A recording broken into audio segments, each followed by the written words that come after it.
Okay, class, for your attendance today, do not say present. State your relationship status. Bakal.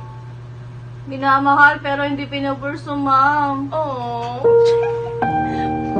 Balingit. Single, but ready to mingle. Kapili yan. Jowain nyo na yan. Junido. Mahal daw ako pero nahihirapan na siya.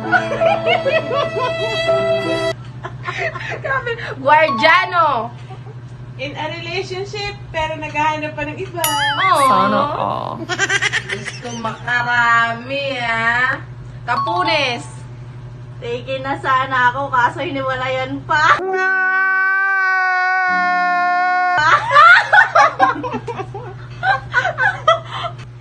Hey guys! Thank you for watching.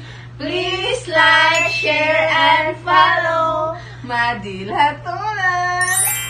Please comment down below.